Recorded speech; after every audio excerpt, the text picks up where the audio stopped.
ব্লগে আমার সকল বন্ধুদের আমি স্বাগত জানাচ্ছি। সবার প্রথমে আমি আমার বন্ধুদের জানাই শারদীয়ার প্রীতি, শুভেচ্ছা আর অনেক অনেক ভালোবাসা। যে যেখানে আছো সবাই খুব ভালো থাকো, খুব মজা করো আর জমিয়ে খাওয়া দাওয়া করো। আজ হলো মহাসপ্তমী, দেখতে দেখতে সপ্তমী চলেও এলো, মা দুর্গা এসে পড়েছে আর তার বোধনও হয়ে গেছে, সেটা আমরা সকলেই জানি। কিন্তু আমি এই কদিন ভিডিও করিনি বা আপনাদের সামনে আসতে পারিনি, তার কারণ হচ্ছে একটু প্রবলেম ছিল, আমার শারীরিক একটু প্রবলেম ছিল। তা আমি দেখলাম পুজোর মধ্যে আমি কি আনন্দ করছি বা কি কোথায় ঘুরছি সেটা আমি বন্ধুদের সাথে যদি কথা না বলি তাহলে আমার না একদম ভালো লাগে না। তা সেই এরকম আজকে দেখো সপ্তমীর সন্ধ্যায় আমি এইরকম একটা কুর্তি নয়, 3 পিস, এরকম একটা 3 পিস আমি পরে নিয়েছি, হালকা পাতলা, খুব বেশি সাজিনি আর খুব গরমও করছে। তা চলো আমি আমাদের এই এলাকাতে কানলাতে কি কি ঠাকুর দেখছি আর কি খাওয়া দাওয়া করবো না করবো সব কিছুই তোমাদের সঙ্গে শেয়ার করব। আমি তো রেডি হয়েছি, আপনাদের আমি আগেই বললাম, আমি এরকম একটা 3 পিস পরে নিয়েছি। আর আমার সোনামাকে দেখুন ঠিক এইরকম ওই যেটা দেখিয়েছিলাম তৈরি করিয়েছে ওইটা পরেছি। আর চশমাটা নতুন তা যাই হোক, হাতে ঘড়িটাও নতুন, হ্যাঁ হাতে ঘড়ি নতুন, ফোন নতুন, গানি আর বাট নতুন, সব নতুন। তা পুজো হচ্ছে বাচ্চাদেরই, তাই না বলুন? চলুন, মেয়ে রেডি, আমি রেডি, এবার শুধু টোটো আসার অপেক্ষা। চলুন। দেখুন বেরিয়ে তো পড়েছি টোটো করে, কিন্তু যেটা ঘটনা সেটা হলো এবারে খবর পেলাম যে কানলা শহরে প্রচুর ঠাকুর হয়েছে, প্রচুর দুর্গা ঠাকুর হয়েছে। তা সেটা দেখে বা শুনে আমি খুব খুশি হলাম যে না, তাহলে এবারে সকাল সকাল বেরিয়ে পড়েছি ওই জন্য ঠাকুর দেখতে। আর দেখুন প্রথমে এসে পড়লাম আমলা পুকুরের এখানে, বারোয়ারি তলাটায়, যেখানে মায়ের মণ্ডপটা দারুণ সুন্দর লাগলো দেখতে, তার সাথে মায়ের মূর্তি। তারপর চলে এলাম আরেকটু এগিয়ে আমলা পুকুরের আরেকটা বারোয়ারি তলাতে, এখানেও মায়ের মূর্তিটা অসাধারণ লেগেছে, খুব সুন্দর লেগেছে আমার মায়ের মূর্তি দুটোই। আর তারপর চলে এলাম পুরনো বাস স্ট্যান্ডের এখানে সেইভাবে হয়তো মণ্ডপ সজ্জা নেই, কিন্তু প্রতিমা সজ্জাটা দারুণ, একদম ব্যাপক। এটা হচ্ছে কানলার এবারের সেরা প্রতিমা সজ্জা। ভেতরটা দেখুন, সিলিংটা এরকমভাবে ছোট ছোট ঝাড় আর মাঝখানটায় আবার বেশ বড় একটা ঝাড় রয়েছে, আর উপরের ডেকোরেশনটা বেশ সুন্দর, আমার খুবই ভালো লাগলো ছোটোর ওপর। হ্যাঁ সেইভাবে হয়তো অন্য কোথার মতন অত বড় মণ্ডপ সজ্জা না, কিন্তু তারই মধ্যে তুলনামূলকভাবে খুবই সুন্দর।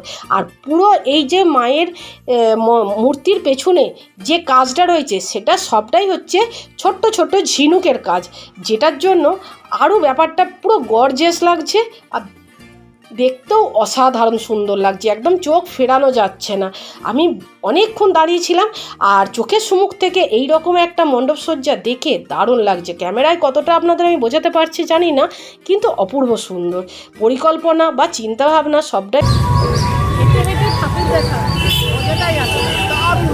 আচ্ছা ভালো লাগছে। আর দেখুন হাঁটতে হাঁটতে এই রকম লাইটিংয়ের তলা দিয়ে যেতে আমার তো দারুণ লাগে।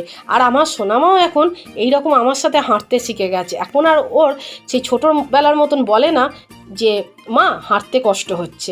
আর তারপর দেখুন দেখতে দেখতে চলে এলাম ফলের দোকানে, কারণ কালকে হচ্ছে মহা অষ্টমীতে মাকে পুজো দিতে হবে, তাই এখান থেকে ফ্রেশ ফল নিয়ে নিলাম। তারপর আবার বেরিয়ে পড়লাম, যাচ্ছি রাস্তা দিয়ে যেতে যেতে দেখুন বাড়িগুলোতে কি সুন্দর লাইট দিয়ে সাজিয়েছে, তাই না বলুন?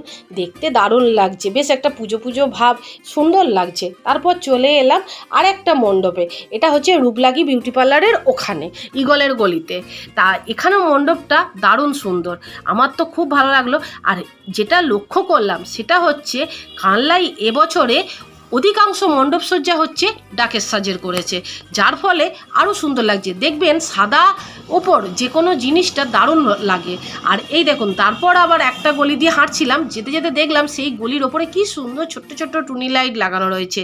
আর এই টুনি লাইটের তলা দিয়ে, রং বেরঙের টুনি লাইটের তলা দিয়ে হাঁটতে আমার দারুণ লাগে। আমার আর সোনামায়ের তো খুব ভালো লেগেছে, একদম অসাধারণ, মন ভরে গেছে, এত ভালো। তারপরে এই মণ্ডপটা সম্মুখে এসে দেখছি এখানেও তাই সেম ডাকের সাজ, কিন্তু মায়ের মুখটা অপূর্ব। প্রত্যেকটা মায়ের মুখ এত স্নিগ্ধ সুন্দর অপূর্ব যে একটা দেখে আর একটার প্রতি কোনো বিরক্ত বা কোনো ক্ষোভ নেই, প্রত্যেকটা সুন্দর লাগছে। আর উপরে সিলিংটা দেখেছেন দারুণভাবে কারুকার্য করা, আর ডেকোরেশনটাও দারুণ, বেশ ছোটোর ওপরে কিন্তু নজর কাটছে, তাই না বলুন? আর কানলায় যে এত পরিমাণে এখন দুর্গা মণ্ডপ বা দুর্গা ঠাকুর পুজো হচ্ছে সেটা ভেবেই অবাক লাগছে। আমরা যখন ছোট ছিলাম তখন এত পরিমাণে দুর্গাপুজো কিন্তু কানলায় হতো না। আর এখন যে মানুষের এত চিন্তাভাবনা পাল্টেছে, ঠাকুরের প্রতি ভক্তি শ্রদ্ধা ভালোবাসাটা যে রয়েছে প্রত্যেকটা গলিতে বা পাড়ায় পাড়ায়, যে এরকম সুন্দর সুন্দর ঠাকুর হচ্ছে, এটা দেখেই ভালো লাগছে। যে তাহলে কানলাবাসীদের যে রয়েছে বাচ্চারা বা বড়রা, তারাও খুব আনন্দ করছে, সত্যি দারুণ। আর প্রত্যেকটা মণ্ডপ দেখুন ছোট্টর ওপরে কিন্তু অসাধারণ। এটা চলে এলাম তারপরে শশীবালা স্কুলের মাঠে। এই স্কুল থেকে আমি ছোটবেলায় পড়াশুনো করেছি, প্রাইমারিটা আর কি। তা দেখুন এখানে ঠাকুরটা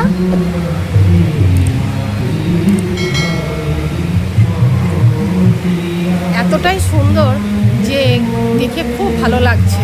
আর এরকম বসার জায়গা আছে, আমি একটু বসেও পড়েছি।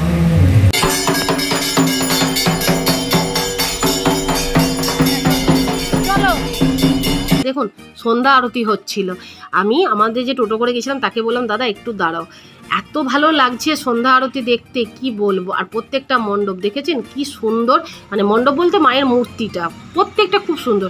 প্রতিটা মণ্ডপই প্রায় হচ্ছে একদম মানে টাইলস দিয়ে মানে বাঁধানো মণ্ডপ, কিন্তু তারই মধ্যে মায়ের মূর্তিগুলো ব্যাপক লাগছে, খুব সুন্দর লাগছে। দশভূজা মাকে দেখতে অপূর্ব লাগছে। তারপর চলে এলাম একটা মালার দোকানে চকবাজারে, কারণ আমার একটু ইচ্ছে ছিল অষ্টমীর দিন মাকে মালা পরানোর। তারপর চলে এলাম মহিষমর্দিনী তলায়। এই মহিষমর্দিনী তলায় মহিষমর্দিনী ঠাকুর তো আপনারা জানেন এখানে হয়, তারই সম্মুখে হয় মা দুর্গার পুজো।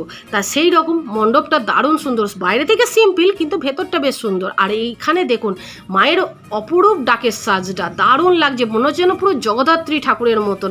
আর জগদ্ধাত্রী ঠাকুরকে তো অবশ্যই ডাকের সাজে ভালো লাগেই, কিন্তু এখানে মাকেও দেখতে দারুণ লাগছে। দশভূজা মাকে অপূর্ব সুন্দর লাগছে। তার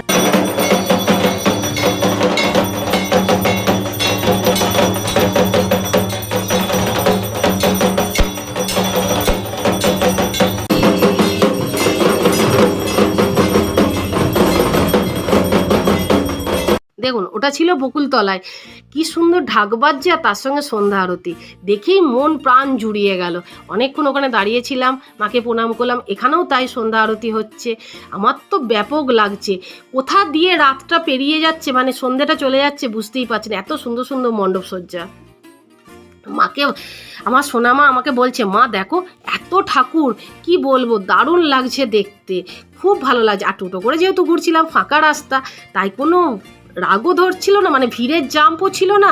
আর অপূর্ব সৌন্দর্য, সপ্তমীর সন্ধ্যাটা আমার যে এতটা ভালো কাটবে, এত ঠাকুর একসাথে কানলায় যে এইভাবে দেখতে পাবো আমি সেটা ভাবতেই পারিনি। ওই বললাম কানে শুনেছি এত সুন্দর ঠাকুর হয়েছে কানলায়, বেশ সুন্দর সুন্দর মণ্ডপ মানে প্রতিমা সজ্জা, কিন্তু এসে আমি খুব খুশি হয়েছি, খুব খুশি। আর এখানে দেখুন ঠাকুরমশাই আরতি করছেন, আর প্রত্যেকটা মণ্ডপে এইভাবে সন্ধ্যাবেলা সন্ধ্যা আরতি হচ্ছে। আর এই রকম যেগুলো ছোট ছোট মণ্ডপ তার পাশ দিয়ে টোটোও যাচ্ছে, আর দেখুন কি সুন্দর লাগছে না, আপনাদের আমি বললাম। আর এই মণ্ডপটার ওপরে সিলিংয়ের কাজটা আরও বেশি ব্যাপক দারুণ। আর প্রত্যেকটা পাড়ায় পাড়ায় এইরকম সুন্দর, ছোট হোক বড় হোক, পুজো যে হচ্ছে, সবাই যে একসাথে আনন্দ করছে, এটাই সব থেকে বড় পাওনা। বা দেখে এত মনটা ভালো লাগছে যে সবাই আনন্দ করছে, সবাই ভালোভাবে ঘুরছে, ঠাকুর দেখছে, মজা করছে, তার সাথে আমরাও ঘুরছি, আনন্দ করছি। সব মিলিয়ে আমার কানলার পরিক্রমাটা দারুণ লেগেছে, দারুণ। আর মায়ের মূর্তিটা দেখুন কি অপূর্ব, এখানে বাসন্তী কালারে মায়ের মূর্তিটা আমার দারুণ লাগলো। অনেকগুলো ছিল ডাকের সাজ, কিন্তু তারই মধ্যে এগুলোও ভালো লেগেছে। আর তারপর অনেকগুলো ঠাকুর দেখেছি, ছোট বড় মিলে মিশে অজস্র ঠাকুর দেখেছি। আর এরপরে আমরা একটু হাঁপিয়েও গেছিলাম, এবার করতে হবে একটু খাওয়া দাওয়া। তা সেই রকম চলে এলাম একটা রেস্টুরেন্টে খাওয়া দাওয়া করতে, আমি আর সোনামা। আর খাওয়া দাওয়া করতে সেখান থেকে অর্ডার করে নিয়েছিলাম চাউমিন। কারণ হচ্ছে ঠাকুর দেখতে গিয়ে চাউমিন, এগরোল, মোগলাই এই সমস্ত ফাস্টফুড যদি না খাওয়া হয় না, তাহলে মনটাও ঠিক মানবে না আর ঠাকুর পাপ দেবে। আর এখান থেকে আমরা অর্ডার করেছিলাম ভেজ চাউমিন। খেতে ছিল দারুণ আর বেশ সুস্বাদু। তারপর খাওয়া দাওয়া করে এবার বাড়ির উদ্দেশ্যে রওনা দিলাম, মন ভরে একদম প্রাণ দিয়ে ঠাকুর দেখলাম। ঠাকুর অনেক দেখলাম, ঘুরলাম, খুব সুন্দর, খাওয়া দাওয়াও হলো। এবার রাত হয়ে গেছে, বাড়ি যেতে হবে, বাড়ির উদ্দেশ্যে বেরিয়ে পড়েছি। আর ভিডিওটা আজকে আমি এখানেই শেষ করছি। আর সকলকে জানাচ্ছি শুভ মহাসপ্তমী। সকলের খুব ভালো কাটুক, সকলে খুব আনন্দ করো, মজা করো আর আনন্দে থাকো। আজ এ পর্যন্তই, tata, good night, sweet dream.